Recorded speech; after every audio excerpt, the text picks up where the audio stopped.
Welcome to The Young and the Wrestlers. I'm Ryan Betson alongside my lovely co-host. Hello, I am Jem Lias. What does WWE stand for? Walk with Lias. Jem Lias. You can listen to this show every Friday morning at 8 a.m. on podcast services and soon at 9 a.m. on the YouTubes. We get all your wrestling goodness. If you do want to join the conversation, head over to facebook.com/group/popculturist where you can come chat about wrestling. As well as the Discord. Discord does have those wrestling chats. And you can also support us in two ways by jumping over to popculturist.com/shop where you can buy shirts just like this Seth freaking Rollins inspired shirt and a bunch of other sort of shit with our logos on it. And we are also on Patreon at patreon.com/thepopculturists. How have you been, my man? Busy. It's been a full-on week. Yeah, you've had a good news week, which is awesome. Yeah, good news week. That was a show. That was a good show. Yeah, bit of exciting move into my dream job in the next couple of weeks, so that'll be fun. Very awesome. So just the icing on the cake. So the dream job is it's I got a sweet job. It's I got my dream job. Yeah, huge. Definitely stoked on that. It's so good to hear, especially when we were talking, off recording a couple of weeks ago when you got made redundant. And you're like, the world is exploding. Yeah. I'm like, it's not. You're fine. I don't think so. And then boom. Yeah, considering the couple of months I've had, it's definitely a good change. It's all so you got to go down to go back up. Exactly it. How are you? I'm well, man. I'm really good. Speaking of ups, I got to nicely offer a student that's working with us. I got to offer a gig. Oh, awesome. Yeah, it was great. So Paris, who's my boss, he goes, all right, you can deliver it. I'm like, we think you're fucking rad. You want a job? He's like, that's not how it's supposed to be done. I'm like, you want a job? Close enough. Near enough is good enough, right? Oh, all right, he can do it professionally now. And then he did all the nice spiel. It was very good. She was very happy. She was very excited. That's good. No, it's very, very exciting. Good. You know what was very good? I don't know. Raw! Right. Couldn't think of a good segue. But as always, we are going to kick things off with Raw and then jump into SmackDown. And then, I don't know, we are about a week off the Elimination Chamber pay-per-view. Yeah. I didn't bring the cards, so I don't think the cards have been finalised yet. I don't think we finalise until next week. Yeah. So we'll get into the end of the show. We'll touch on that as well as the new segment, Dash's Dirt Sheets. So hiding off to the side there to keep private, bust them out when we need to.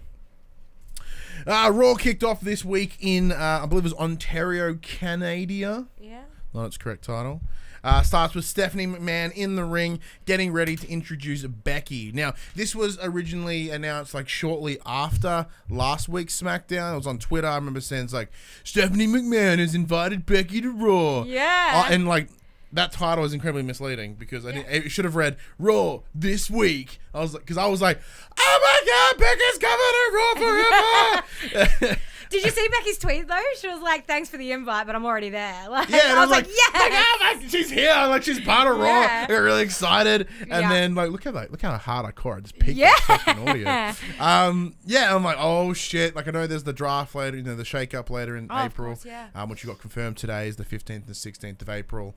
Once again, apologies for this show coming out a day late due to the kerfuffles of yesterday. We had to postpone it. But. Yeah, so I was like, fuck yeah, she's coming to Raw forever. In my dreams. And she's like, no, she's just pop up this week. But it wouldn't be Becky if Becky didn't interrupt her in introduction. Yeah. I love that. As Steph's introducing the 2019 women's... Oh, you bastard. So during this discussion with Steph and Becky, Steph pretty much had to put boss hat on. She came down and was on the idea of, look, your leg's injured, you got a brace. If you are not medically cleared, I will have to suspend you, and you're putting your match at Mania in jeopardy. Yeah, stop refusing medical attention. Which I personally agree with. Yeah, me too. As a boss, that makes perfect sense. Yeah, you know what I mean. You want them to be at the healthy. You could even just a liability in terms of insurance and all these things that taking place. You can't have someone enter the ring that's injured, willingly. Yeah, you know what I mean? Exactly it. But of course, Becky cracks the shit, punches the piss out of... she utters the sentence, I won't be responsible for my actions. I'm Yes. like, motherfucker, you're always responsible. Everyone's responsible for their exactly actions. it. Don't If like you, that. yeah, sentence. that if you say that again, I won't be. Knew it was coming a mile away. Oh, like, yeah. Because she's refusing for whatever reason. Like Stephanie even There's an said awesome it. theory to that in the Yeah, in well, SmackDown. yeah, We'll she's get to fully. there. She's saying like, I don't trust your medical team. Like, Yeah. I don't trust them. Why should I get evaluated? Because I think you're out to get me. Yeah, like, and this is the thing. I love Becky Lynch. Don't get me wrong, but as she's sort of doing this, like, I claw and tooth my way up to this. I'm like, dude, you've said that in the last like four kickoffs. Exactly it. Like, I understand where you've come from, but like, be fucking reasonable here, man. Exactly it. Like, if you do have no concerns and you want to just go in there and punch Ronda in the face, just fucking go to the doctor. Like, it's not that hard. Exactly. You know what I mean? It's if you wouldn't do it sooner rather than later as Yeah, well. just The go in longer there you and be leave like- it, yeah, the longer it's going to take for you to heal. Exactly. Or even that, even if she just walk up and go, look, fucking check it out. I'm fine.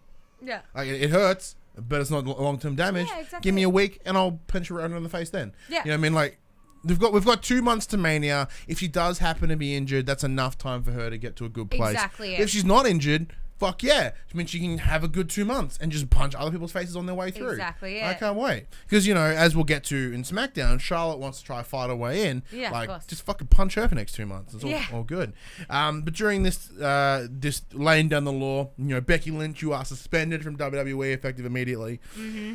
She just fucking smacks her in the Yeah. face and then just tuffles for the that's not a word, just like pounds down on her for a while. They get a bit of a scuffle, gets her in the corner. Steph just kicks the knee out from Straight in under the her. knee, yeah. Very brutal. Good. What do you think?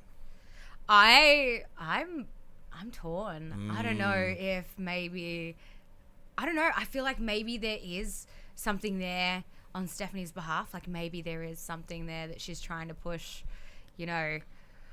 Wouldn't go past Stephanie McMahon, the Yeah. ball buster. Yeah, exactly. It trying to push maybe Becky out for her own, you know, selfish reasons, whatever it may be. Like, you know, I want to keep my title and my brand. Well, that's the thing. As the commissioner of Raw, like, it makes sense. She needs, you know, Ronda Rousey is a title star right now. She can't have her be like taken out. Exactly it. You know? It's a big thing. Because, like, you know, once again, from a business perspective, Ronda is a massive draw. Yeah. And, you know, as of right now, she's undefeated. There's a lot going on there. There's a lot at stake here. Yeah, exactly. And, you know, if you were one of those bosses, you could probably do that. Now, in a regular workplace, I don't understand why someone can punch their boss. Well, yeah, like 2 levels up. Yeah. And then just be totally cool. Yeah. It's very weird. It's Well, she was suspended beforehand, so it's kind of like... Yeah.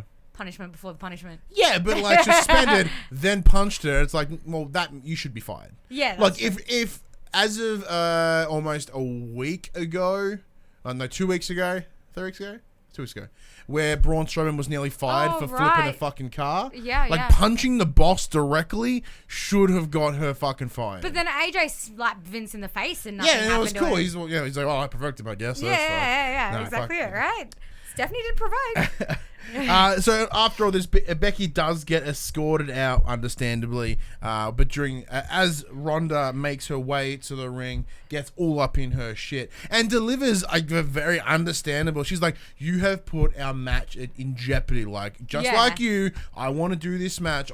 You're being unprofessional. You're being unprofessional. We can do fucking better than this, man. Like, yeah." You know, so now who knows who she has to fucking fight? Like, similar to Braun, Brock having to face Braun and then to Finn Balor, like, that changes everything. Yes. Big chance. Luckily, Ronda does have 2 months up her sleeve. Yeah. So Brock had the better part of like fucking 3 days. Yeah. So that gives her enough time to get an advantage. But there was some very clear frustrations coming out of Ronda because I love how passionate Ronda is about these things. Like, she clearly loves what she does, and she wants to do it properly. Like, no half-assing anything. Yeah, like, exactly. Don't come into my ring injured because I want to beat the best you that there ever has been. And I love that. I love that as an idea. Just sort of that nobility, I guess, within her to be like, no, like you get better, and then I'll fucking break you again. Yeah. Love that shit. At least she was understandable this week. But there was a lot of anger in there, as we were saying, and you can tell that because when Ronda, for some reason, was booked against the fucking Riot Squad, not just any of them, like Liv Morgan, the shittiest of the Riot Squad. A friend of mine speculated that maybe Liv Morgan really pissed somebody off backstage and she got some punishment. There has to be some heat. I'll have to check with old Dirt Sheet Dash on that one because why the fuck? I've never seen. I think Liv after just being eliminated within 18. I think it's like 18 seconds or less in the Rumble. She was out. Ridiculous. Like, and then be like, oh, well, that sucks. Can you go fight Ronda Rousey now? Yeah. That's a tough booking. But look, it was short but sweet. Liv did put up a little bit of a fight. Liv was just being a dick. She's like, look, I know I can't beat her physically, so I have I'm no gonna be an choice asshole but about to it. fuck with her. So she's They did climbing pull some in. good moves and stuff like Yeah, that. so she's climbing in and out of the ring, trying to sort of, get in the head of Ronda Rousey. And that did all well and good, so she almost tripped out of the ring. And then Ronda just fucking grabs her and punches her face in and gives the armbar. Yeah. And, literally, it's like, and I've got your arm. Yeah, immediately. Yeah, straight away she tapped. Literal seconds. Yeah. It's like, nah, this is going to Liv's just suck. like, nah, I'm done. I know this will suck. I'm not getting involved. And then next minute she's like, is that it? Is that it? What about you, Sarah? You want to fight? Yeah, so Ronda's fucking riled, She was fired man. up. She was pissed. She looks over the Riot Squad who are standing in the corner, who were sort of interjecting but not really in the match, so there's not much of an issue there. But she's like straight up pointed out Sarah Logan. She's like, fucking Sarah, I'm gonna beat the shit out of you. Get in here. Sarah Logan gets in there, and sure enough, Sarah did survive longer than the likes of Liv Morgan, because Sarah is noted as the strongest member of the Riot Squad. Yeah. She does have it's a bit more fortitude, I guess. Like once as someone that's been in 2 Rumbles now and fucking dominated in both of them, when the second that happened, I'm like, ooh yeah, Ronda's got some competition. I'm like, you're gonna lose, Sarah. Like I know, but. You're going to give her a It's going to be good. Yeah. And it was all right. She got wrecked by an armbar as well. Yeah. Again, another really quick tap. And then Ruby looked like she was going to get in the ring as well. She's like, nope, and then left. Yeah. And then the little promo backstage, she's like, I didn't run from Ronda. I have people to take care of because we're a tight-knit group and she knows nothing about friends. And Understandably, the woman's like, oh, why the fuck did you run away? Yeah, exactly. I didn't run away, I swear. But no, I look... It's no benefit of all 3 of them being taken out. They've got the Elimination Chamber in a week. So it's, they need to be within a reasonable shape. Exactly. So to be able to take on the likes of, It's Nia Liv Jax. and Sarah, though. It's Liv and Sarah. Ruby has no involvement. Yeah. But that does make me wonder whether, just for funsies, they may book Ronda and Ruby for the Elimination Chamber. But not in the chamber, but just a match for funsies. Yeah, that could be funsies. Just throw them in there. But, so honestly, as you said, because that's kind of true. Like, aside from Natalya, like, Ronda is kind of by herself. She's a bit of a lone wolf, with the Riot Squad, how they've been connected since their call-up. So, like, they do have a connection that she doesn't. Yeah. And there's a strong, net there. So, I understand, Ruby's done the right thing. Yeah. Could have got motion get in the way and get in there and then get her ass stomped too. But she didn't.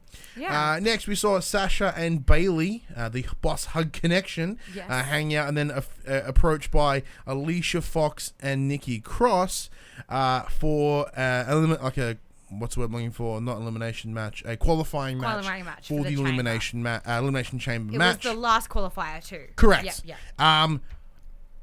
Who the hell would have thought of putting Alicia Fox and Nikki Cross together? Honestly, I didn't think anything at first, but then I realized Alicia Fox is quite a full-on character, and so is Nikki Cross. So it's kind of a good pairing because they're both a little bit it's good a lot of loud together. It's kind of like putting two lightnings in the one bottle. Yes. Like it was really cool to see because I thought that potentially with the chaos that is Nikki Cross and like the sort of the over the top sort of as we saw have a tantrum at the Rumble, I thought that would cause an issue. But no, it's almost like the two energies combined into this concoction of chaos. And because nobody'd play with Nikki, but Foxy wants to play. The Fox plays with Nikki.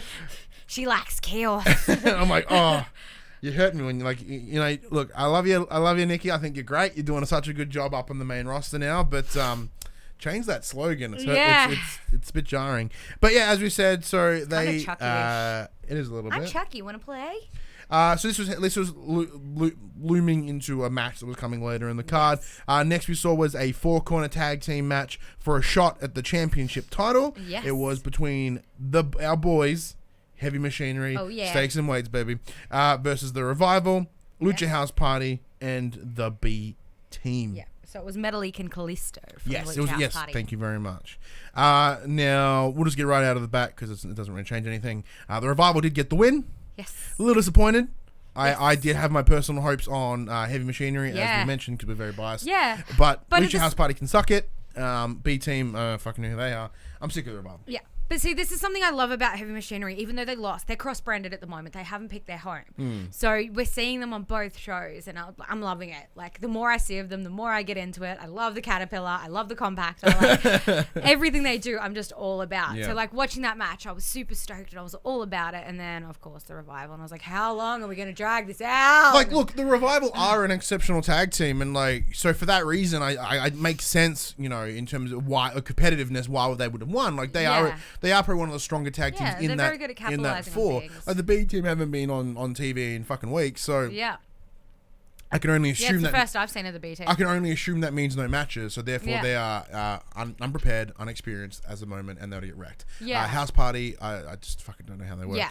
And Kalisto would have, you know, having a pretty solid beatdown at the Rumble against the 205 Championship. Makes sense why he may have not been in his best form. But Heavy Machinery are fantastic. But as a fan, I've seen Heavy Machinery versus Bobby Roode and Chad Gable before. Yeah. We've seen it. It's boring. It's nothing new. Yeah. And like, granted, like this is the thing about sports. Yes. It doesn't always go the way you want it to. Exactly. So like, you're like, oh, that would be an awesome match. And I was like, well, they won because they were the better competitors at that time. Yeah. So like, that makes sense. You know, however, the Heavy Machinery, I think they eliminated the B team. Yes. So like, they did hold their own. They did great. Then we should mention they are no longer known as Tucker Knight and Otis Dovovich. Oh, they really? They are just known as Otis and Tucker.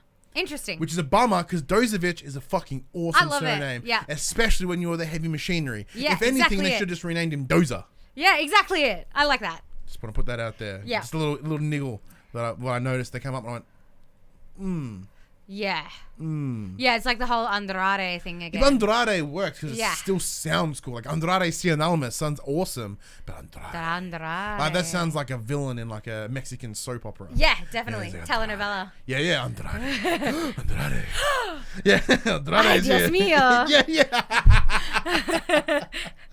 Yeah. Next we saw Zack Ryder and Curt Hawkins. Now I made sure I did spell it right. Yeah. They chatted about how Curt Hawkins is still hurting. Yeah. He once again he suffered another loss we mentioned last week. Yeah. So for him it was sort of confiding in his old tag team partner and being like, look, I'm a loser. Why are you hanging out with me? Why are you hanging out with me? I've just been consistently eating shit for the better part of like a year and a bit. So why would you want to be part of me?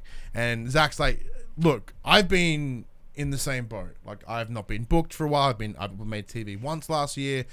They spelled my name wrong last year. I went back. They totally did. Yeah. I was what was like Z-A-C-H? Z-H. Yeah. No, Z-A-C-H. Oh, and it's K. It's Z-A-C-K. Yeah. I was like, that's a reach.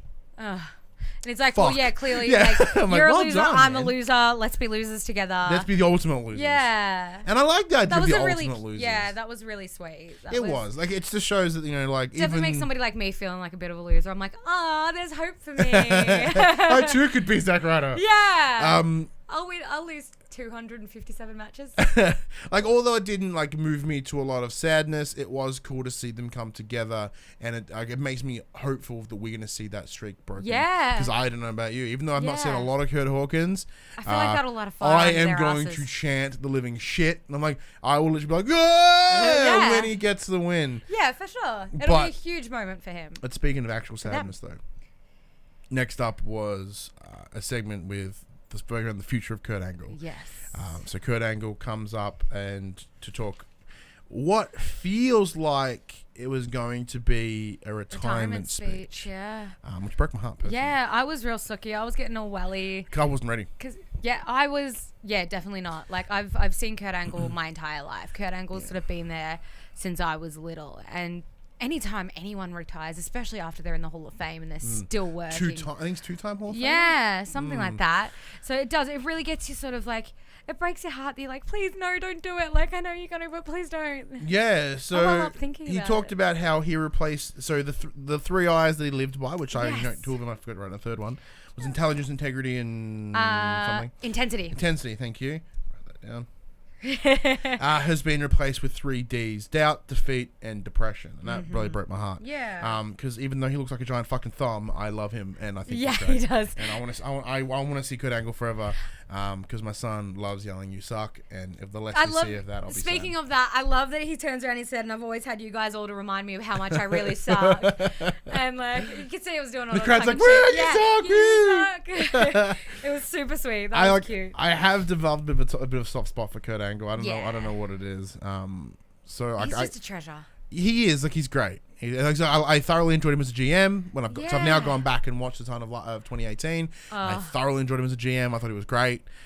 Bit of a hard done by Baron Corbin, which is a bit of a bummer. Speaking of, during this delivery of this awesome speech, fucking Baron Corbin, that giant dickhole, who also looks like a really tall, skinny thumb. Yeah, he's a varying thumb. It's the thumb off. It's a thumb war. Battle of the thumbs. So he comes out and stalks him on Smack, saying about you're a piece of shit and blah blah blah. And Drew McIntyre comes out and is like, I beat the shit out of you with your own ankle lock. Blah blah blah. I'm gonna punch you fucking. You're like, you know what? You don't have to retire because we're gonna punch you so hard that you have to quit. Yeah, we're gonna end your career here and now. The best thing is I've been watching a lot of videos on YouTube, and one of the guys mentions like, what other sport would allow this to happen? Right. It's like you're at the NFL, and it's like, you know what? I think I may retire from my life as a fucking as a quarterback. You know what? I think it's been real tough. And then the linesman for some other teams like, you know what? I'm gonna punch the fuck out of you just because. And it's like, well, I guess I have to retire now. No, the sport. Same thing. I think they used the same reference like about a week or so ago with the Rumble when Nia Jax just comes in and punches R-Truth enough to get in. It's like, well. Because that happened at the Super Bowl. Imagine the Super Bowl where it's like Patriots versus the Rams. Next thing you know, the Saints come out of nowhere, just stomp the Patriots, and fuck it, it's the Saints versus the Rams now. Yep. Like, shit. like, wouldn't that be amazing? Yeah. But it doesn't exist in any other sport. But thankfully, so they start stalking their prey. They get all up in Kurt Angle's shit. Like, I was really scared for him. To the credit of Curt, though, Kurt's like, you know what? I didn't plan on a match, but fuck you. And takes his jacket off and he gets ready to stomp him in the face. Yeah. And then we hear that roar. Braun Strowman comes out, who I think is sort of. He's someone that's had a bit of a bum rap, and on top of that, he's always sort of been like a big old softie. Yeah, he's been an angry man for a very long time, and I think losing the Universal Championship match has put something in him, or maybe but just a realization, because from then, like, going to being able to compete in the Rumble, like, he wasn't supposed to be there, slipped his way in, which was nice. So I think maybe that'd been a bit of a humbling experience. Yeah. And then on top of that, after losing to Seth Rollins the next week, he's like, fuck yes, shaking his hand, the right man won. Make your right decision. So like, there's a change in Braun Strowman, and having him come out and be the defender of Kurt Angle. Yeah. I thought it's fantastic. It makes total sense for me. Yeah. Like, I think maybe the whole getting in trouble for his anger, like getting that suspension and that fine. Well, because even then, Kurt Angle had to fire him last year. Yeah, because of a kerfuffle backstage with Kane and Brock Lesnar. So they do have a history, and it's not an awesome history because it wasn't. Well, that's good to see them on the same page. It was very cool to see them come together. Yeah. But especially with a legend like Kurt Angle, you can see Braun really respects him. Yeah, so credit to Braun. Like, he ran out and he left no shits. Like, he left all the shits back there. Yeah. Because he comes in, he whips like, not a chair as we're used to. Oh, yeah, he's like an announcer's chair, like the wheelie chair. Just at Baron Corbin's face. Oh, my God. Did you see the way he ran off? He was wetting himself. I was like, holy fuck, I'm going to die. So during this, like, Drew McIntyre and Baron Corbin, like puppies with tails between their legs. Yep, they picked up their ball and they went home. They bounced over that barrier and scooted out through the crowd. Yeah. And then, of course, we come to learn that this was going to be the main event of the night. It's the tag team between. Made a match. Can't wait. Yeah. Next we see sort of a video package of Brock versus Brock versus Seth Rollins for WrestleMania. Yeah. Now Seth Rollins I do believe he got mildly injured at Royal Rumble. Yes. So he's currently resting. Good man. Enters on appearance this week, and which makes sense. Take notes, Becky. That's right, Becky Lynch. Do a Rollins. Just because you won the Rumble don't mean shit. Get better. Go to the Mania. Fucking win. Yeah. Go to the Romania. Next, we saw the Elimination Chamber qualifier between Sasha Banks and Bayley, and Alicia Fox and Nikki Cross. Holy shit, was that an awesome match. Yeah, that was really... I was not expecting that. And we should mention it did win with Bayley getting a roll-up on Alicia Fox. Yeah, and that was a really quick full-on roll-up. Like, so she before... snapped into that. Oh, yeah, so before we even get to the end of the match, so entrance first is with Bayley and Sasha Banks, because as we know, like, you know, they have the biggest pop when it comes to sort of the intro, so like, that's why you put them out first. That's just smart. Yeah. Get the hype. So right in the middle of doing their shit, always just... So Bayley was coming out first. Yeah. And next minute, Alicia Fox is just there. That's it. So Bayley's making her way out. Alicia Fox just comes and starts jacking on Bayley, right? And we're like, oh fuck, where's like... So and then Nikki crosses there as well. And Nikki's just dragging Sasha out. Yeah, so we're thinking like, where's Sasha? Like, she's not going to help Bayley. Nikki crosses like, nah, she ain't doing shit. Fucking drags out this lifeless corpse that is Sasha Banks, and they just proceed to pound on them for like just relentlessly. It's like a great. Once again, like, what other sport? Just like, can you do that? You know, fuck it. That's before the match even starts. This is all legal because the bell hasn't rang. Yeah. Just gonna punch the piss out of him. I love it. I love wrestling. It was But there was this awesome moment where Alicia had Bayley in like a hold, and Nikki just fucking pegs it at both of them. Yeah. You know, Alicia literally just yells out, "Ouch!" Like, I didn't hear that. I'm gonna have to rewatch it. So they get decked, and then Alicia just sits up like, douche, ouch! Like, yes, the great combination. It was really good. That's so good. So Sasha has a real tough time. Yeah, they eventually get separated. I don't even think she gets tapped in at any point. She's just kind of crumbled in the corner. No, I don't think she did. I think she interfered at one point, but that was about it. Yeah, like she was very clearly injured. Beaten, she was hanging down. I think she wasn't even ringside. Like she was ringside, but she wasn't like up on the ropes on the apron. She was down. Yeah, Bayley fucking in a mess on the corner. Bayley commandeered that entire match. Like, that was Bayley versus Nikki Cross and Alicia. Like I do think Bayley is great, and seeing her take that. Well, not even I have a whole new appreciation for Bayley after that, to see how resilient and how strong she is. Well, thank you, resilient. Yeah, she's so resilient. Yeah, she did fantastic. Yeah, and the fact that she got the roll up, and she essentially won the match on her own. It was a handicap match essentially, and all fucking power to her. Well, yeah, even the likes of late last year, you know, shortly after the Roman Reigns, Dean Ambrose issue with Seth Rollins. Seth Rollins had to face the AOP the week after in a handicap match to retain the championship belts, the tag team belts, I should say, and even he wasn't able to survive that. Yeah, so exactly credit to Bayley on that one. For sure. Speaking of the AOP though.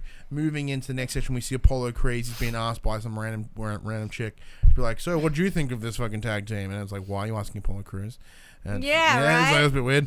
But he was like, I didn't know. I was surprised it wasn't planned on the card. And Kurt Angle was allowed to have some bad matches. I think he's fine. Yeah. And then Razor and Drake Maverick rock up and they're like, "Nuh-uh, Kurt Angle's gonna fucking lose." And that was about it. Yeah. And I'm like, that's weird. Yeah. Like I know. Yeah, like, that was I had like I obviously know who Apollo Crews is, but I had no idea who the other two was. I was like, what is? Yeah. So Razor and Acom.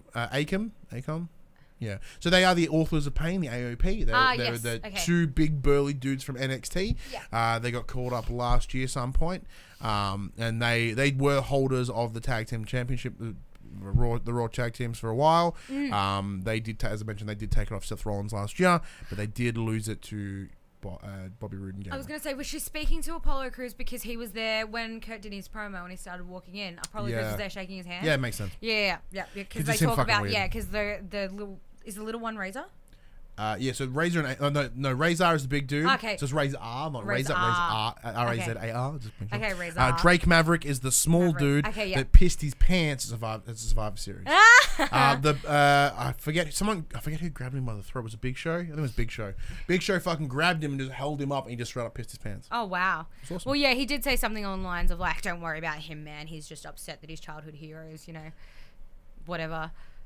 Yeah, so... It was very weird. Yeah, it was a really weird interaction. Speaking of fucking weird, yes. Next we saw Jeff Jarrett and the Road Dogg. Double J and the Road Dogg and the Double G. Look, credit to Jeff Jarrett. He's old as shit. And then once again, it's a time it was before my time. Yeah. So... Double J.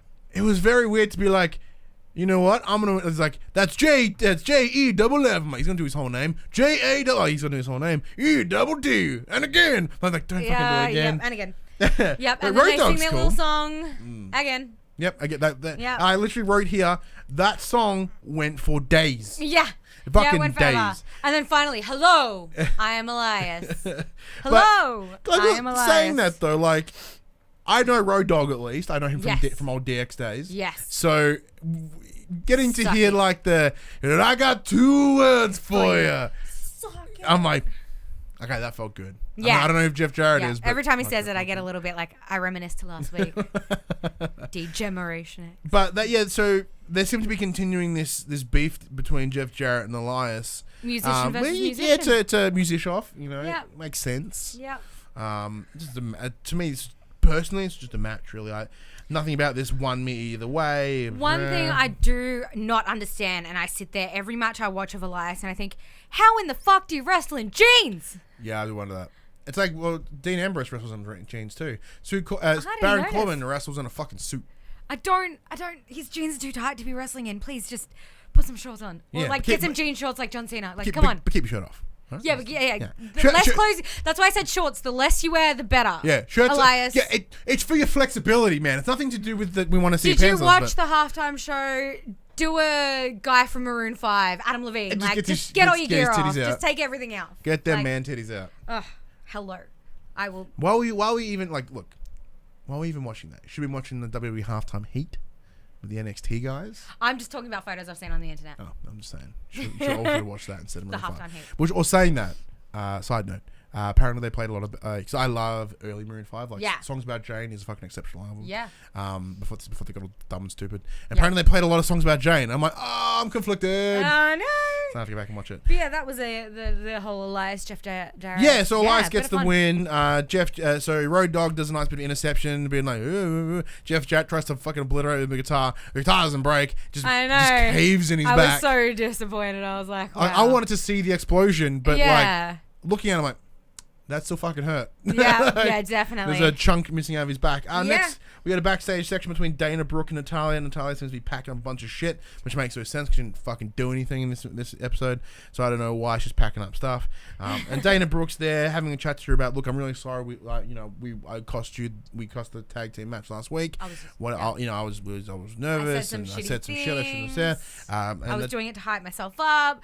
Why are you ignoring me? Yeah, so Natalia's not responding. She's just like doing a thing. I'm like, is that bitch giving the cold shoulder? Yeah, I was full cold shoulder. I was like, whoa, Natalia's not having it. Fucking Priscilla, Queen of the Road Warriors, is pissed. Yeah, and she's yelling, fine, you want it that way? I'm going to go make a match with the McMahons between me and you next week. Like, it's on like Doggy Kong, essentially.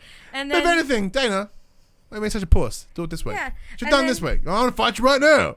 Yep, and then Natalia's like, pulls out her earpods, and she's like, somebody say something? It's like, I don't know what just happened. So yeah, that'll be interesting when Natalya finds out that she cold shouldered poor Dana Brooks. It's fine, fucking like beat her. Like Natalia's fine. I'm all about Natalya. I always have and always will love her. I think if too pissed about Dana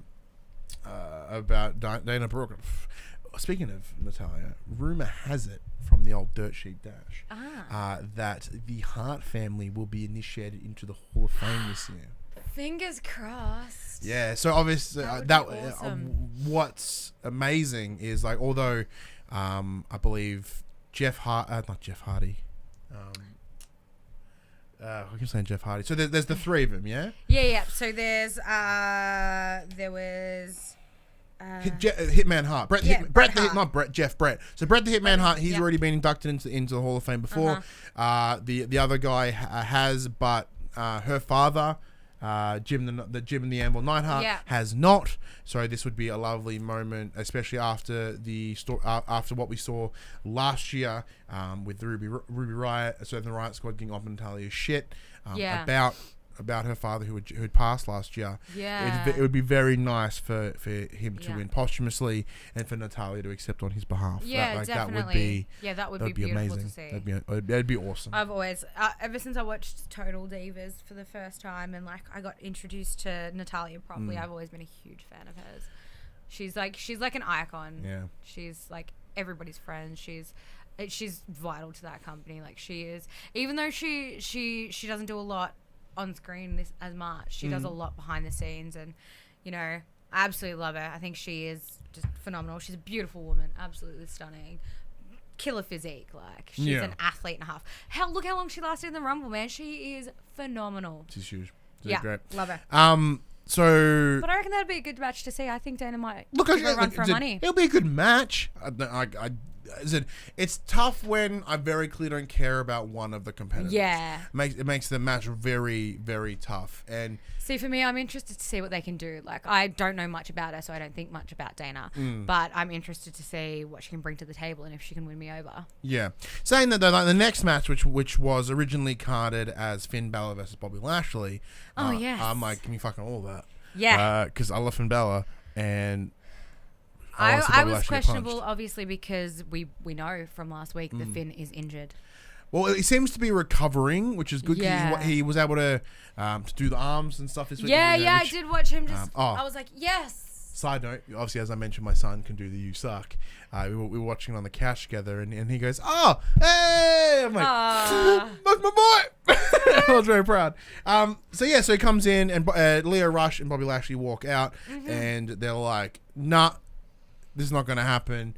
And Bobby got on the mic, which was fucking awesome. And he's like, look, I'm bigger than Brock. I'm badder than Brock. I'm fucking stronger than Brock. You couldn't defeat him. There is no way you deserve to take on me. So in that case, take on this scrawny piece of shit, Lio Rush. Yeah. And if you entertain me enough, then I'll give you your opportunity. Yeah. So this wasn't I don't believe this was scheduled to be a title match. It wasn't a shot at the IC champ. It was just it was supposed to be just a match. However, that makes me think that although Finn may not have got the Universal Championship, I think he may be going for the next belt. Yeah. One of the IC champs. Yeah. So in that case, Lio Rush, as we mentioned, was then scheduled to take on under permission by no one apparently. Fuck it, there you go. So let it happen. So having not watched a lot, as long as I've been watching, Lio Rush has just been the mouthpiece for Bobby. Now that's all I've seen.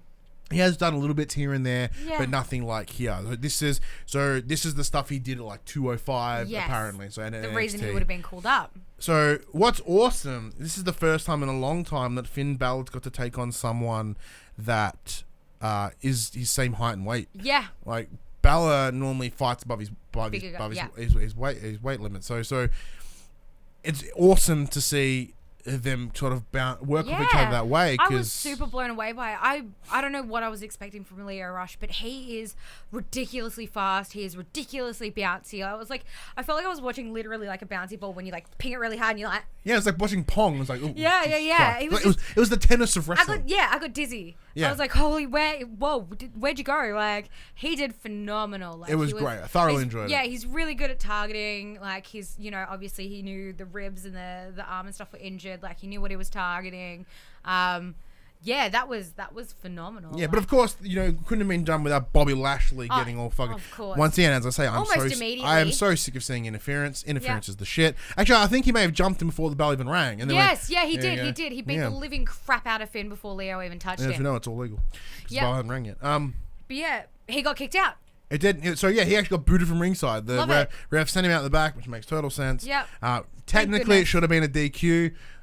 But I'm fine if they're happy to send him out because I still want to see the match anyway. Yeah, exactly. It did end as Finn's matches always do with the coup de grace. The coup de grace, as Corey Graves would say, you fucking moron. I love him, but he's a moron. Yeah. And then, gets the win, which for me, as I said, I can only assume is going to head towards a potential IC championship shot. One thing I did notice is I think that maybe, that this whole match, one thing that brought me to it was like maybe we're going to see more of Lio wrestling.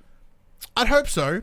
Because that was super entertaining, and I think it's going to be something that other fans are going to want. I would love to see more of him in the ring. Yeah, it's great to see him as the mouthpiece, but I think in sort of going with what we talked about last week with the idea of Rey Mysterio and Andrade being a pair. Yeah. And once again, one being huge, one being small. I think that would be the same approach for Bobby Rush and Bobby Lashley and Lio Rush. Like, that would make an exceptional tag team. Yeah. Now. Yeah. You heard it here first. Speculation. Yeah, we speculated it here first. Next, Paige comes to the stage to promote her new movie, Fighting With My Family. Went nuts, so she's like, "You missed me?" And I did. I totally missed Paige. Yeah, I was like, Paige! Yeah, during the December sort of shuffle, she got sacked. Yeah. With Baron Corbin getting sacked, so did Paige, because the whole idea of the McMahons getting more involved. Yeah. Proper bummed. I thought Paige was great, and she is great. I went back. I've watched a bunch of all her old matches recently. Yeah. She was good. She was really good. She was so good. Yeah, downright babe. Just Yeah. Babe.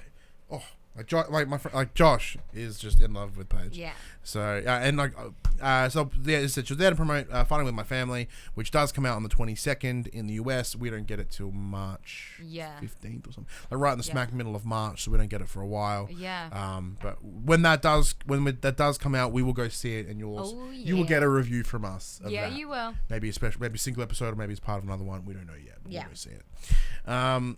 Next, we get the moment of bliss with EC3. And man, that man uses a lot of baby oil. All I've just written here is baby oil. Wants to bang. All I wrote was baby oil. Yeah, Alexa Bliss wants to bang. Yeah. She wants to bang him so hard. Oh yeah, I did notice that. She was getting all lovey eyes, and she's like, "Hey." But it was also really weird. EC3, like with the baby oil, he just baby oiled this part. Yeah. Like just the boobies and the abs. Everything else was just as non-chain. It was very. I don't know who rubs him down, but it was very weird. Yeah, you could see Alexa was shuffling in her chair, getting a bit hot under the belt collar. It was getting a bit humid. Yes. She was very very. So this is the first time we've really seen EC3 on the main roster. Yes. As that he has spent a lot of the time backstage, just hanging out, being muscly, and not saying a damn Alexa thing. asked the big question. She's like, "You've been floating around backstage. Who is it? Yeah. Where are you going? Pick your side." And just before he's ready, is get this fucking incoherent. Go away, Nia Jax. So Nia Jax does her fucking lung removal. Tamina by her side. Tamina looking like she left the kettle on. So, yeah, deer in headlights. yeah, kangaroo in headlights is Tamina. She comes out and was like, "Fuck EC3, he ain't done shit." Instead, let's talk about all the things I've done. Like, I entered the men's rumble. I'm in the Elimination Chamber match with Tamina. Tamina's like, says that. Like, she says something, but you don't hear it because she doesn't speak on microphone. So which makes sense because Tamina hasn't said shit in months. EC3 hasn't said anything in months. Like, maybe they should get along. Who knows? Yeah, they can maybe be there's something there. Friends in silence. Yeah, silence is golden. Yeah, so like I wish some of my friends were silent, so I could totally duct tape is silver. Nia Jax. Yeah, Nia Jax fucking sucks. She's been shit. I didn't enjoy any of that. But thankfully, Dean Ambrose comes in. Oh, great. Alexa is just pissed at this point. Everyone's interrupting her. She's like, "Can I at least have one show without interruption?" Well, sure, she's had what, four moments of bliss, and they've all been wrecked. And Nia's like, "Clearly not." I was like, "Yes, bitch. You tell her." That's the only thing I liked about Nia Jax. That was okay. Yeah, that was okay, Nia. That was okay. Dean Ambrose comes out. First of all, gets up in the shit of EC3, being like, "Hey, man, I don't know who the fuck you are." You say, "Come in," he's like, "I don't." Like, he smacks the microphone out of his hands before he can speak first. Yeah, he's like, "I don't know who you are. Are you a Creed fan?" He's like, "Yeah, I'm gonna interview you now. Like, I'm gonna give you some rapid fire questions. Like, who are you? What are you doing here? Where are you going? Where's EC 1 and 2? Yeah. Are you a Creed fan? You look like a Creed fan." That got me there. Where's EC 1 and 2? I was like, you're and right. Then Nia jumps in being like, "Oi," and he's like, "Look, Nia, I know. Let's talk about last week. I know you got in the ring. You tried to jump me. Like, I understand that I have this animal magnetism. I know there's this sexual magnetism between you and I, especially coming from me. But this can never happen." I was surprised him to be like, "Look, I'm fucking married. She's right over there. Yeah, she's literally right there. She's literally behind us commentating this right now." So like, look, so it's never going to happen, man. And then he turns back to be like, "Wait, it's almost." He almost looked at me and went, "Oh, you mute motherfucker! Like, say something." And he's like, "Oh yeah," and just socks Dean right in the face. Yeah, and like he falls back and then proceeds to slide down the entrance. It was awesome. It was great. Like that was a punch. Yep. And then that became a that became a ding ding ding. That became a proper match. Yeah, because he confronted him. He's like, "Why? Less talk, more action. Like, let's fight." And EC socks him and then starts walking down the ramp. Yeah, it's a pretty solid match actually. Yeah. It was kind of doing well. I was really impressed with the EC. Yeah. Yeah, definitely. So it did end in a jackknife pin from EC3. So Dean Ambrose Ambrose looked like Tamina after that win. He was like, deer in headlights. Like, what the hell just happened to me? But I don't know if we speculate. I don't know if we mentioned it last week, but The dirt sheets or the old dash was saying that the rumor mill was that Dean Ambrose will be no longer continuing his contract after WrestleMania, which makes me sad. And then WWE did come out and officially announce that he won't be retaining. So returning. Sorry, we don't know what that means. It makes me wonder what's going on now. Like, it kind of makes me think he's just going. Like I said, is he just going? Ambrose Elite Wrestling. We mentioned that last week. Now that you mentioned that, I think we did. But we did. Yeah. I hope he just punches his face. Like, if this is what he's doing, I hope he just punches people until he leaves. Oh yeah, please! I would love to see him punch like Nia Jax in the face. Because we just watched before we came in here. We watched the 2017 Elimination Chamber match, which Dean Ambrose was a part of, and he fucking awesome. Yeah, phenomenal. So like, he ruined AJ's face into that glass wall. Yeah. I was surprised he didn't go through it. I was like, burp. Next. We get Mojo Rawley just yelling into a mirror again. A little bit weird. I don't understand it. I don't know who he is. I don't know what they're getting at. It's very mixed for me. So, sure. I hope that leads to something cool. And finally, the main event, Braun Strowman and Kurt Angle versus Drew McIntyre and Baron Corbin.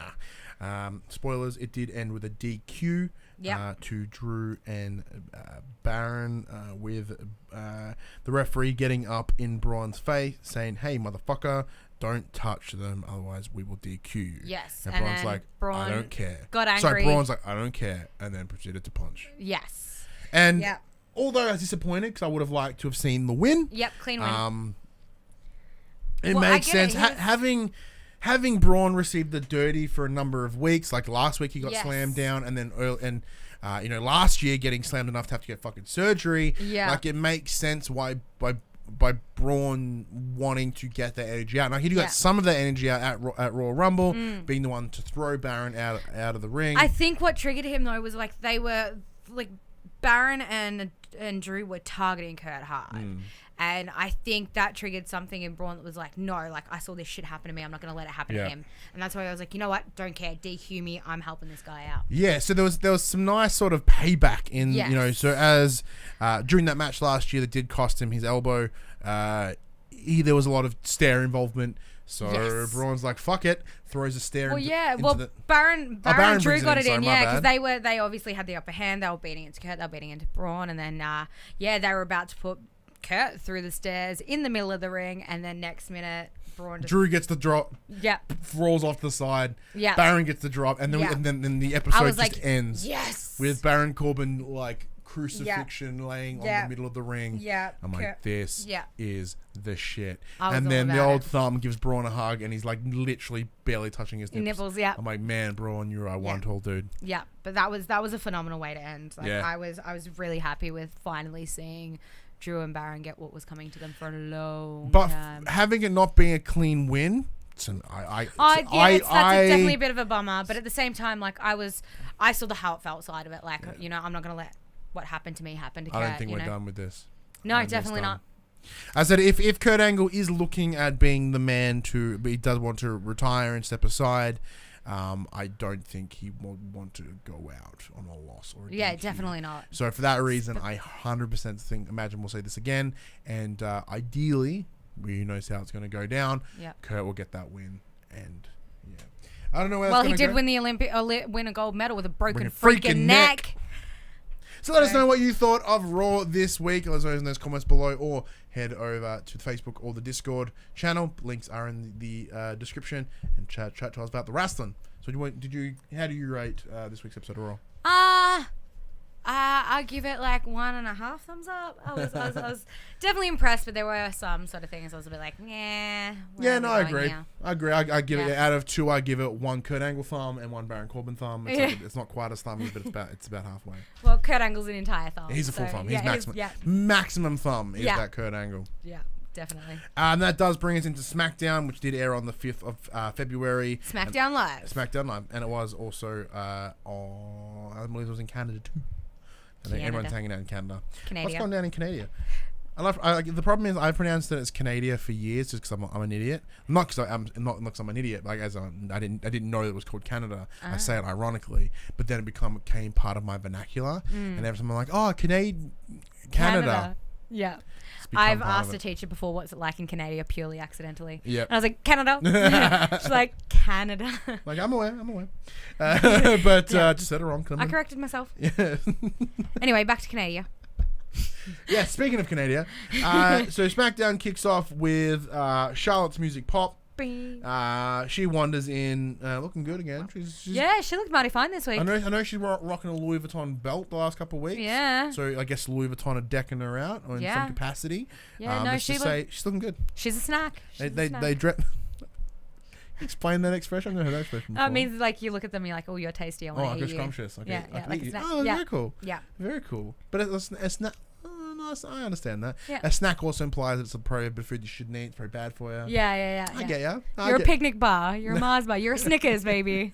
All nuts. Well, So Charlotte Flair wanders out and starts chatting. She's pretty much along the lines of, look, Becky's injured and she's suspended. You know who's not suspended and not injured? Me. This guy. But she's pulling the whole fake, like, I'm so proud of Becky for standing up for herself, and Becky, and she starts a Becky chant, and she's like, no, guys, seriously, I'm proud of her, and you can hear the condescension in her voice, and you're just like, okay. So all this reeks of, for me, and this is something that Becky's been talking about on social medias as well, is the old shoehorn Charlotte, who just somehow finds her way in. Yeah.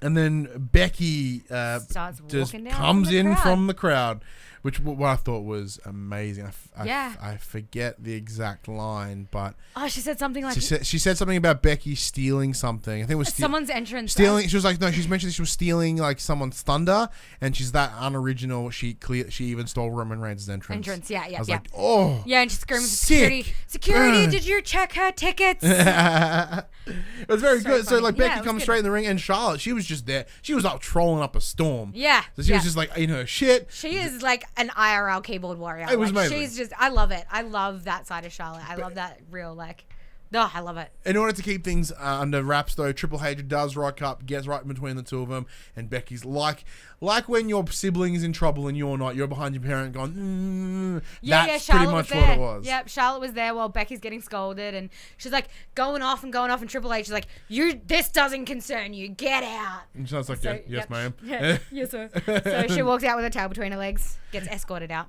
So Becky sort of gets up in Trip shit, and putting it down there. Trip delivers some speculation. Yeah. Something that I thought may have been the case as well. He talks about how, the idea of like my injury. What if it's like, I bet you it's not real.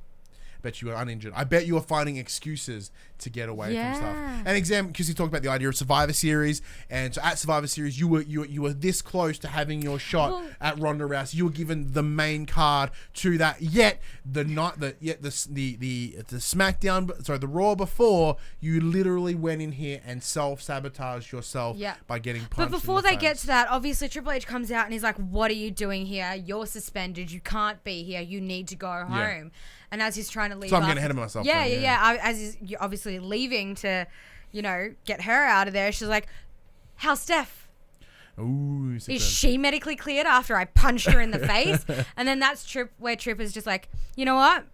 I've seen this. I've seen it year after year, superstar after superstar. Like, I should have known, and for some reason I was blind to it. Becky, you're scared. You're making excuses. Like, as you said, like, what if your injury is not real? Anyway, continue. So that Survivor Series, it was pretty much along the idea of you were given the shot. You hit a solid peak. You were to take on Ronda Rousey at Survivor Series. You were defending your entire brand. Yet you came before and broke your face. Yeah, you came out and like, there's only one other outcome that could happen. Either you would have punched everyone, awesome, or you would have got injured, and you got injured. Yeah.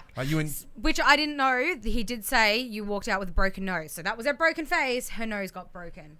It was a nose and cheekbone. Yeah. I didn't know that. So. But they sold it as a broken face. I'm like, that sounds way more impressive. Yeah, it's definitely way more, understandably. So, and then on there's like, and now conveniently that you are right on the precipice of doing what could be the biggest thing. It's the night of nights, the biggest event. The rematch. Yeah, it's the rematch, and you found a reason to not be a part of it. Yeah. It was very interesting for me. I was like, ooh, Holy shit! He makes a point. What if he's got a point? But he's been around long enough to know and see. That's it. Tripp's been around. He's seen everything at this point. Yeah. He's probably done it himself. Let's be honest. Yeah. And he knows someone that's had a rough shot. Yeah. As we talk about, back in the day, so I think it's where the idea where the name of the game came from. Yeah. It's just sort of he got shafted and punish booked for fucking years. Yeah. All because of one slight mistake. Yeah. And then he just like Becky claims every fucking week. Yeah. That she's scratched and clawed his way back to now being the COO of the company. Exactly it. It's crazy, but clearly that didn't sit too well with Becky. But this could be correct. But this could go another way though.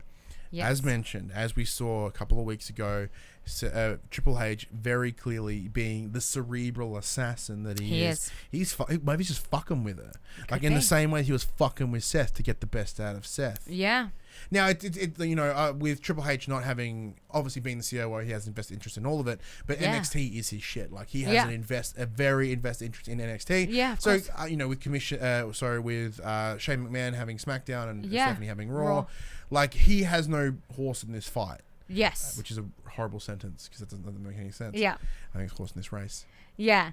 He has no horse in this race. Yeah, no horse. I'm going to say he has no horse in this fight because it sounds funny. Has no horse on his face. He has no horse in this fight. So although it would be worthwhile of him with Stephanie being his wife to get the shits up to Becky and obviously seeing just as she got the beat down as well. He's also... supporting his brand and keeping his brand moving in this company. For him, because him, COO, he's like, we have hinged WrestleMania on you. Now that we know from last week that you and Ronda are going to fight each other, that's what we've hinged WrestleMania on, and you're doing this shit. What the fuck? So again, pulling the unprofessional card. Yeah, so I understand, and she's being unprofessional and fucking smacks him in the face, and I'm like, Triple H is going to murder her. You're fired. You're fired. Do it. You're fired. And he's just go home. And kicked her out. I'm like, any other one person would have got fired at this point. Yeah. Makes no sense. Next, we saw Rusev, the weird tag team match of Rusev and Shinsuke Nakamura against Gallows and Anderson. Interesting matchup. Yeah, Gallows and Anderson, who we haven't seen in a match in a very long time. I think the last time I saw them myself personally was... I haven't seen them yet. February of last year. I was watching the Raw 20th anniversary. Okay, there you go. They take on the Revival with Finn Balor. Interesting. So they were also part of the Bullet Club in Japan, so that's their connection to Finn Balor. Yes, yep. Hence they come out with the Too Sweet, which is from that. Yep. So interesting match. We had Lana ringside as well. Of course, in a moon boot. Super weird. And she was in red and black like Shinsuke. I just don't understand. Interesting. I don't understand, from a vote of spoilers, the win goes to Rusev and Shinsuke. Rusev got a massive super kick onto Anderson. Yes. And I think got the pin from there. I don't understand the motivations here. I understand they both got shafted with the United States champion, apparently. They believe they did anyway. But I don't know why that makes them work together. Gallows and Anderson, apart from getting in their shit last week, I don't know why that they are feeling the need to target these guys. Yeah. And I don't know why Lana is like, it's fine. Shinsuke only got me hurt twice. I'm in a moon boot because of him right now. Yeah, it's okay. It's fine. Oh, look, I'll give her credit for when Shinsuke was deliberately out of the ring, deliberately taking her time, and she was screaming at him, get up! And she was yelling and pulling at him, and all power to her for saying that though, anger is an impressive motivator. Yeah. So I understand that if they are both angry, but that that amount of anger is also combustible, and having that mush together can only mean at some point. But at the same time, Corey Graves keeps saying it: the enemy of my enemy is my friend. Yeah, and I understand that. In times of war, relationships are important. However, what war are they fighting? Yeah, that's true. There's no here, and that's true. It's just a bit of a sort of slap together pairing. Doesn't make sense. I'm sure to them their motivations are sound, but from an outside perspective, I don't understand. Yeah. I don't get it. Maybe they've got something to tell us in the coming weeks. Look, maybe we'll hear. Maybe they've had some sort of discussions, but even then, when did these discussions happen? It looks as if they've decided to randomly team up during last week's US Championship matches, and it's someone went, all right, but why? Because if they're like, hey, I'm going to lose. Unless Rusev was like, But- I'm going to lose this match. I can feel it in my waters. So therefore, I need you. Oh, sorry. Shinsuke was like, I'm going to lose this match. I can tell. Rusev, I need you to come in, either get the belt, and then if you happen to lose as well, which is possible because R-Truth is on a roll right now. You know, and then we have to team together. Like those, like the logic behind that. Like once again, two angry people, logic is out of the way. But it's weird. Yeah, but this is later on, as we'll find out. It seems to be a common trend in SmackDown this week, just slapping people together. Like it's, I don't know. Yeah, we'll talk about that later, though.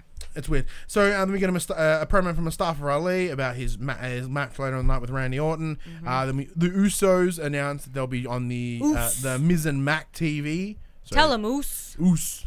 Such an awesome nickname for I each love other. them. Love them. The Uso Penitentiary. Speaking of more Dirt Sheet Dash, he reported to me that allegedly the Usos may be considering heading over to AEW as well. Ooh. AEW is just poaching like motherfuckers right now. Like they're just taking anyone that it's worth. Like, do you blame them though? They could be huge. Yes and no. Like the Usos have done some awesome stuff. They're like what 4, 5? I think they're 5-time champs at this point. I think so. And you know, I dig them. I think they're good, but like. They've had they're getting enough time. They're getting booked in, so it's not as if they've been forgotten. Yeah, and like they've come so far. So from their older sort of style, what they chose to sort of represent themselves, that's adapted over time. So I think they're now probably the best in terms of how they dress and how they present themselves. I think that's the best they've ever been. As far as I'm aware, as far as I know. It could be just AEW just stirring the waters. Like they could be just throwing shit out there to, get their name out there further. Saying that, AEW, we will get to some AEW news in the dirt sheets, but there is now a legitimate competitor. So if any rumor mill does get out there that, hey, I'm looking at talking to AEW, like that's a bargaining chip now. Yes. Like they may have no intentions of going, but they can use that to help feed their contract and get some more money. Yeah. So once again, these guys are all people. They have families. They have they're businessmen because they're all independent contractors. They don't have a salary per se, so they've got to negotiate this shit. It's part of it. Yeah. Next we see Mustafa Ali versus Randy Orton. Holy shit. Give me more Mustafa Ali fucking anytime. Yeah. All the time. Phenomenal. If I don't see him with a belt in the next 12 months, I'm going to punch something. Yeah. He is just out of this world. And thankfully he does have a shot in a Elimination Chamber. Yeah. But I can't wait to see what he can do. Yeah, he's a phenomenal athlete. Look, I'll give Randy credit. He did match him. Randy did you kicked see that him in the fucking face, and his eye blew up. Yeah, did you see that?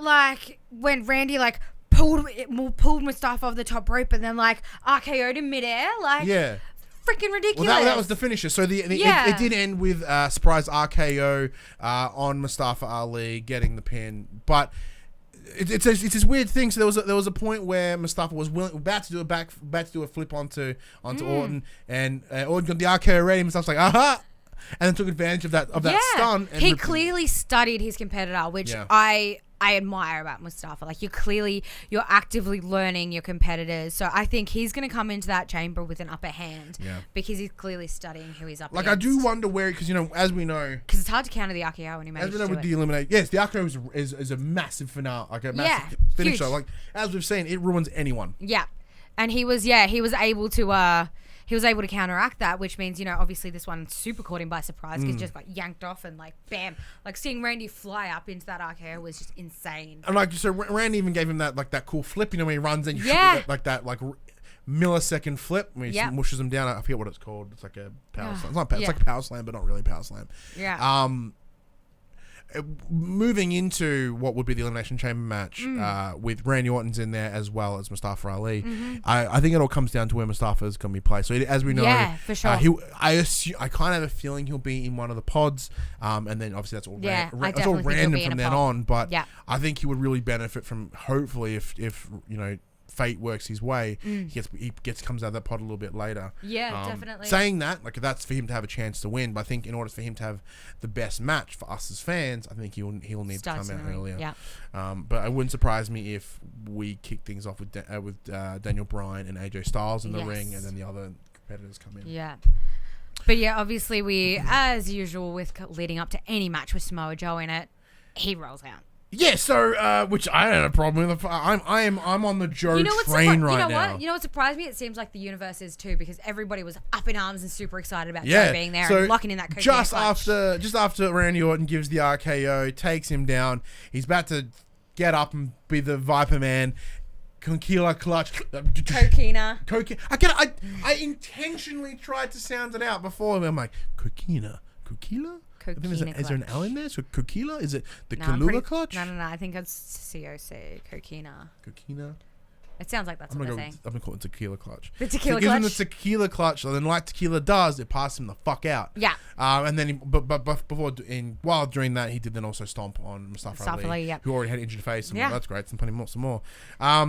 He's going to have a Bryan black eye soon. Give me this one. I'm all about Joe. I am all Joe at this point. Give me all the Joes. In the Rumble, my entry was Samoa Joe, and I was immediately super biased, and I was like, yeah, Joe!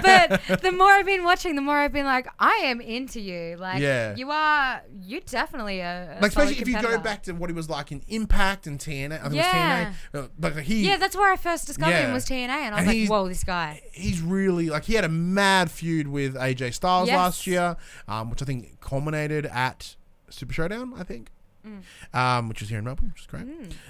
So there's a lot going on there. Like, Joe's done some cool shit, and he is relentless, and he can spit fire. And him last week on the microphone was just phenomenal. So, and I was like, speak more. Yeah, I do all the things, but compared to some others who can talk fire and can't hold their own, he spits fire and fights fire. Like, he walks the walk and talks the talk. It's great. So as he's wandered out, we see Daniel Bryan walk out, and he gives him, I'm going to beat the fucking piss out of you, Daniel Bryan. Yeah. You ain't got nothing on me. And then Rowan walks out. He's like, nah, we cool. Just takes a step back. Which was great. So, where have we got? Is that where we see him backstage? It cuts to him having a little promo and then back into the ring for Daniel I believe so. Yeah. So he spits some more fire, as he does. Yep, which is just on point. So Daniel Bryan's in the ring with Rowan.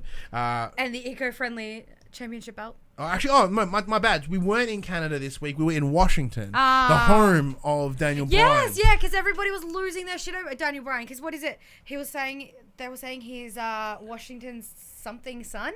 Yes, I don't know, but so for him, the big thing was, he's like, Washington is where it's at. These are where the brains are. These are the intellectual people. Yep. These guys understand me, so we can have that intellectual conversation. We can talk about the real issues, and you guys get it, which was such a great turn. So everywhere else, crowd loved him immediately. Everywhere else, like, very clearly, Daniel Bryan doesn't believe that the other places they go to have that same. He's doing the whole like yelling at the crowd stuff. Yeah. But like here, he's like, no, these are my equals. Like, just like Rowan, these guys are my equals. I think huge things talk about the idea of being the people's champ. The planet's champ, all that sort of stuff.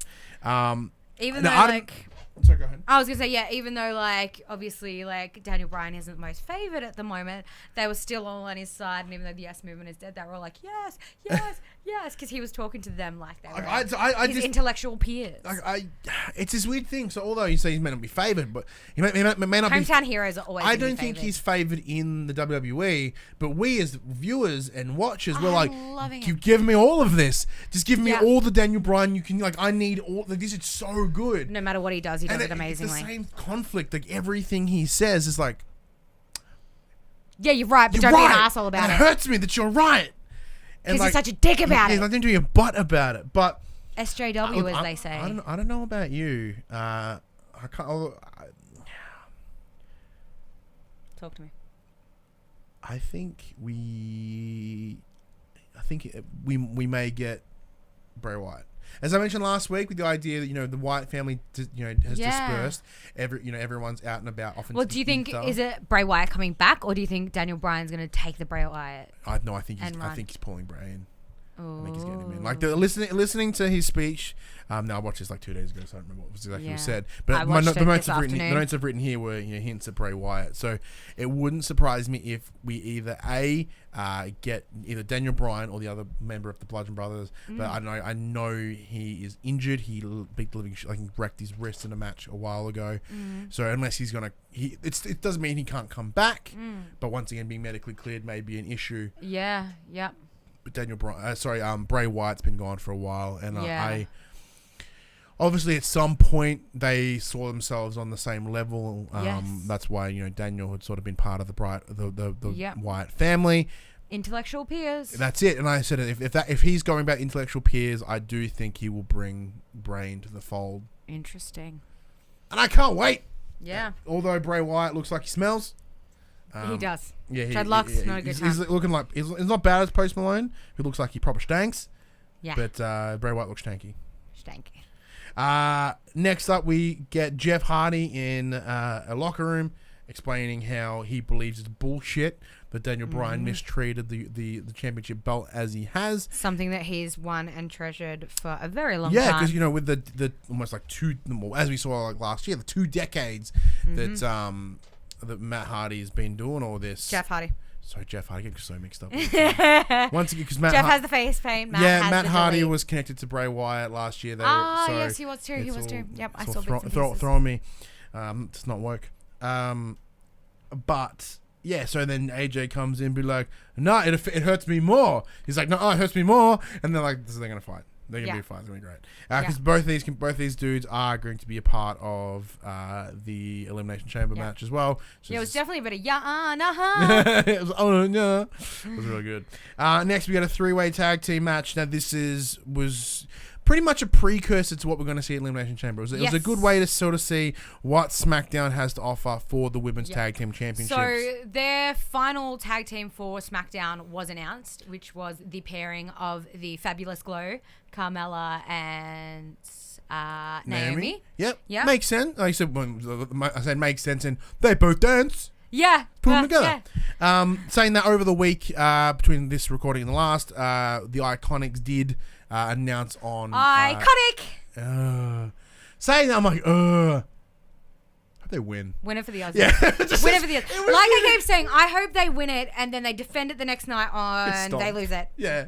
It'd be hilarious. I love them. Thank you for representing Australia on the main roster, but I would love to see you get stomped 24 hours. Every time I see them, I feel like they'll get like a dirty win or something like that, and then they'll just get stopped. It's the cringe. I'm like, oh. Just the way I said, Iconics! And I understand, like, they are just, like, they are Australian. Like, you can't argue the fact they are Australian. I saw a video of Billie Kay. She was, like, yelling, and she's like, "Are you joking me?" And I was like, oh, God, can you be any more Australian? Like, the worst thing is, because we are surrounded by Australians, we don't pick up, like, for all we know, we could sound like that. The Americans will be hating them. Yeah. And I guarantee that, like, look, I'm not American and I hate them. I hate their accent. And I hate... God, they make us sound so bogan. Yeah, and, like, granted, the Australian accent does sound like a varying speed chainsaw, and they nail it. That's a perfect example of our voice. Yeah. But, yeah, so during this match... Spoilers. It does end with Mandy getting the pin on Naomi from using her finish, which I believe is called Angel Wings. Something like that. Something to do with the angels and the wings. Yeah, and she gets stomped into the mat, and there's your pin. 1, 2, 3. Yes. Naomi and yeah. I don't know how I felt about that match. I don't know. Like what they call what's Mandy and Sonya's team? Fire, Passion, and the so the Power and the Passion. But that's a song by Midnight Oil. Yeah. Something about Fire, Passion, and Fire. The heat or something. The heat and the fuck. I don't know. Yeah, something like that. I don't know, but like. Look, out of the three of them, out of the 3 teams, yeah, I guess they are the strongest pairing. I don't even know who I'd want to see win out of it, genuinely. Yeah. Yeah, look, like I said, I definitely think I want to see the Iconics take it just for shits and gigs. Just for shits, yeah. Yeah. Like, they'll have... Because they're iconic! Speaking of people that are all talk and no action, like, watching them wrestle, I'm like, you guys just you guys, I don't know, you just talk. Like they just got this bad. Like there's even for a when tag they're team, in the ring, all you hear is them yelling in Bogan. Just hear like, yeah, they are very fluent in Bogan, which is great. Yeah, but I don't know. I don't want to see. I don't give two fuck about Mandy or Sonya. No. I don't give two shits about Naomi and Kamala. No. But give me all. Oh look, I'll give Naomi credit. Like her athleticism is phenomenal. Oh yeah, they all hold their own. But, Yeah. Speaking of, we get an incredible promo from Andrade and Zelina Vega. Andrade. Yeah, I can't do it. And Zelina Vega, where they straight up just said they want to fucking kill Rey Mysterio. Yeah. Like, unquestionable. There was no like, we're going to punch him till he can't breathe. Like, no, I'm going to kill Rey Mysterio. I'm going to kill him as a person, as the legend, as the myth. I'm like, okay. I want to see that. yeah, definitely. So I obviously, I missed an entire segment last week. I don't know how, but I went back and rewatched the whole like Andrade stomping Rey, like stomping a mud hole in him, and I was just like, damn, you want to hurt the poor guy. And he's in a suit. Poor little dude. And Andrade looks good in a suit. He does look good in a suit. He is an attractive human. But I was like, damn, like y'all want to hurt him. Yeah. Poor little Rey. He's little. Pick on someone your own size, goddammit. Bring it on. But at the same time, like their matches, their chemistry as opponents is just phenomenal, and I'm always on the edge of my seat watching them wrestle because they just do some crazy shit. And especially like, you know, Rey, it's understandable, little dude, fast, but Andrade's got height on him. He is tall, he is big, and he's still doing all that super high flying shit. You're just like, damn. Like if they can work into becoming a tag team, I don't care. That's what I want to see. In the words of Ron Simmons, damn. Next we see a promo for Asuka, who we haven't seen. I was a bit like, Asuka still exists. Whoops, she's a champion. I can't believe I forgot about her. She has no competitor right now, and like Exactly that's the tough part. So she's kind of sitting on top of this tower, and no one's climbing the tower. So like Charlotte's busy fucking with Becky right now. Yeah. Becky's busy fucking with Ronda, and who else is gonna take her on? The Iconics? No. Like there's no one left at SmackDown that's on the same level. Yeah. And that's going to be a problem because personally, I'm predicting the future here. Becky's going to Raw. Yeah, so that leaves Charlotte over there, and then we just see Charlotte and Asuka. But until Charlotte pulls a finger out of her ass and stops trying to fuck with Becky, like, what's she going to do? Well, maybe like just to buy herself some time, like maybe she might change her tune and gun for Asuka. And then maybe have a title, and then we may see Becky come back. And you never know. There's so many speculations of what way it could go. But I think, you know, because Charlotte realizes that she... Like, I feel like Becky will get cleared and Charlotte will be like, well, shit, what do I do? I'll go after Asuka. But it makes sense because there's history there. So during the TLC match, which Ronda did cost both Charlotte and Becky the win, and giving it to Asuka, like, you know, Charlotte, in the same way that Becky had the grounds to take on, you know, to sort of have that drive to get the belt back because she technically didn't win it from her, and you know, Asuka straight up stole it from Charlotte. From Charlotte. So she's got reason to go after just it. Fucking do it, man. Like leave Becky alone. Like you've lost consistently for the last like 4 months. Just bounce. Yeah, I reckon. Admit defeat. Go like because she can be and she would be the SmackDown Women's Champion if she went and did it right now. Asuka is great, but she ain't the queen. Yeah, I definitely think, you know, I'd like to see it. Honestly, I'd like to see Charlotte versus Asuka because I feel like I said before, dream matches. I'd love to see maybe Ronda retain and then Becky come back and take on Charlotte for the SmackDown Championship. I disagree. I think Becky will rock on Ronda until she gets the win. Yeah. If she doesn't get the win at Mania, like she'll hang about. It's just a pipe dream. It's a pipe dream, but like we've seen Charlotte and Asuka before. Like you said, Charlotte is the one that broke Asuka's undefeated streak. So when Asuka, even during NXT, she was undefeated. And then she came to the main roster, undefeated. Charlotte stopped letting piss out of her and then won at Mania. Yeah. So like we've seen that before as well, and that's the other concern. Like it's not new for either of them. They've both fought each other, and like granted, Asuka has improved again since then, so probably will have a worthwhile fight. But there's so many options though. Like, you know, could you see a breakup between, you know, one of the tag teams to take on Asuka? Potentially. So much that can go on. There's so much that can go on. And then we move into Jeff Hardy versus Daniel Bryan as the main event. Spoilers: a surprising win to Jeff from DQ. Yes. So with an interrupt from Yeah, Rowan, it I was did not push expecting through that. for the win. Like, I knew that Rowan would get involved. It makes total Yeah. sense. You know... Stop interfering, people. Oh, can we stop that shit? Give me fucking clean matches, man. Yeah. Clean matches are I better. want to see a pin or a submission. Daniel Bryan is a submission machine. I want to see him tap somebody out. Like, he right did get... Like, so, there was a moment where... Jeff was about to hit the Swanton bomb. Yes. Onto Daniel. Rowan pulled Bryan out of the way. He takes the big... What I call the wonton bomb. Gets the big out of the way, and then he gets the yes lock in, and then I think there's more interference there again. Yes. He gets out of it. So, damn shame. But... Yeah.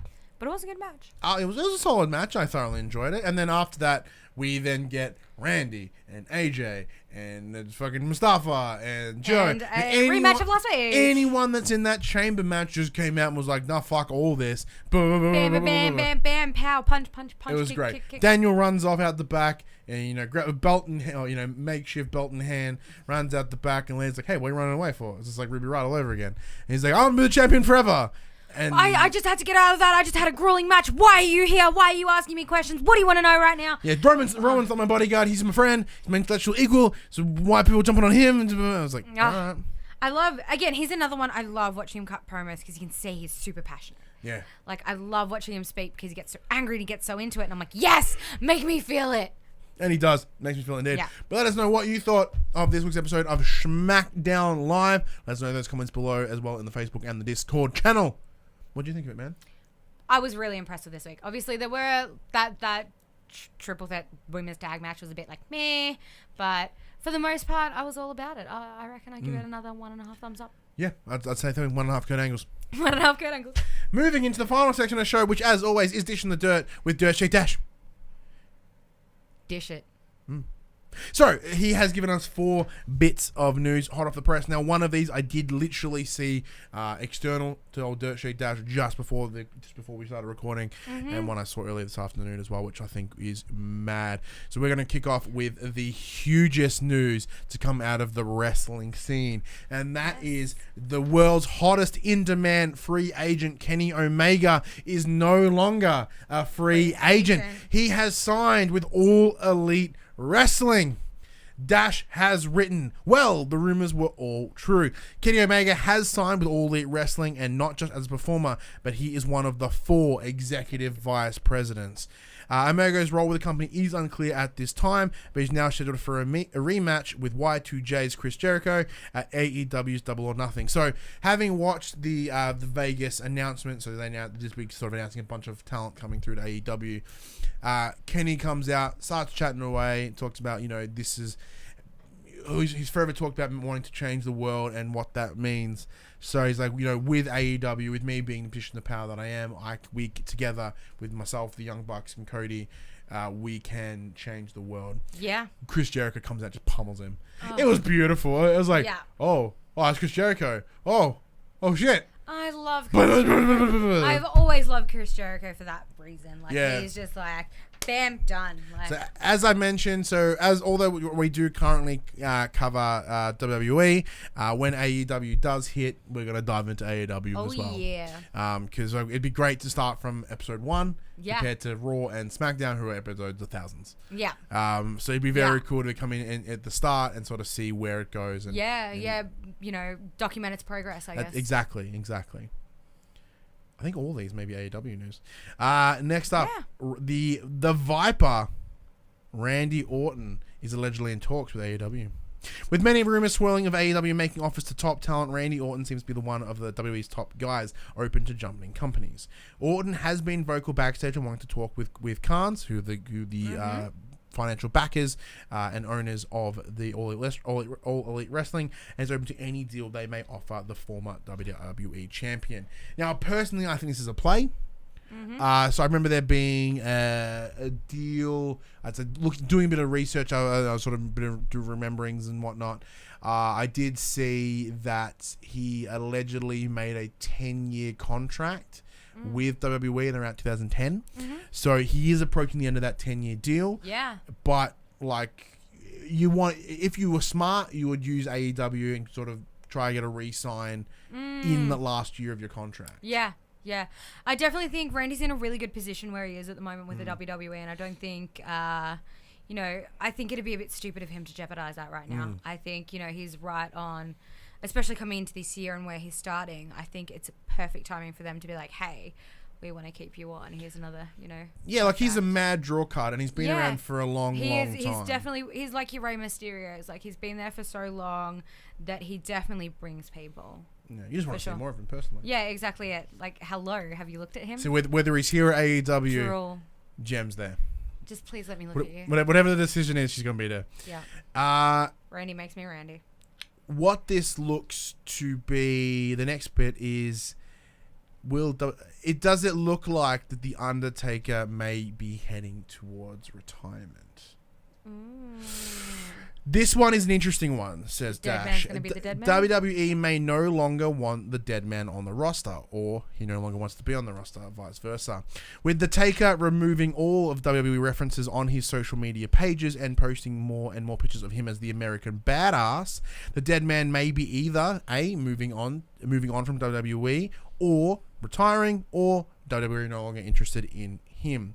And they know no interest in signing the Undertaker to a locked-in contract with the company.